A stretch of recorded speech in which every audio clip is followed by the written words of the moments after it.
Ayun mga kalods, nagkita kami ng asawa ko sa Mactan Airport. Late pa yung aming flight. Tapos pagdating ko doon, pumunta ako sa arrival. Wala akong nakita. Kala ko malis na siya o napunta na sa hotel. Nagwo-worried ako.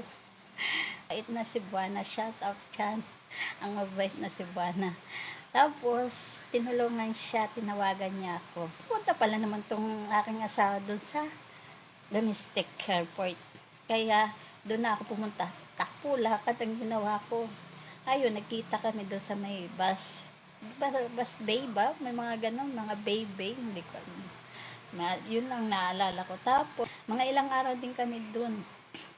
Nag-apply kami ng legal capacity niya.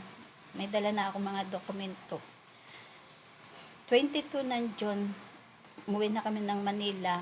Nag-apply kami sa City Hall. Mga 23 yata yun ng June ng marriage license. Kasi 24, flight niya, papunta na ng Japan, uuwi na siya. Tapos sinit namin ng aming kasal, July 18. Ang bilis, di ba? Ang wedding ring namin, alam niyo ba, dala-dala niya, hindi pa kasya sa mga daliri namin. Walang engagement ring. Wala nang problema sa akin, basta makasal lang kami. Kaming ibang witness lang.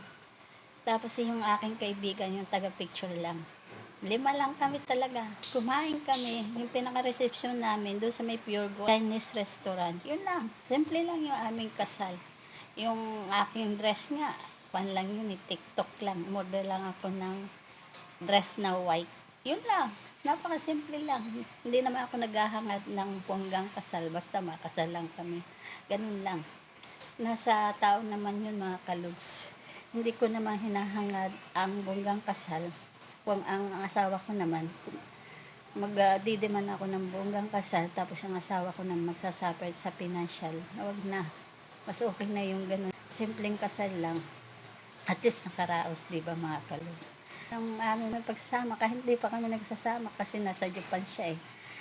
Soon, magsasama din kami pag napetisyon na ako ng aking asawa. At lumabas na ang spouse visa ko. Excited ko na makakasama ang asawa ko. At least may tao pang nagkamali sa akin na ako ay pakasal. Yun ako pinaka-grateful ko sa buhay ko mga kalugs.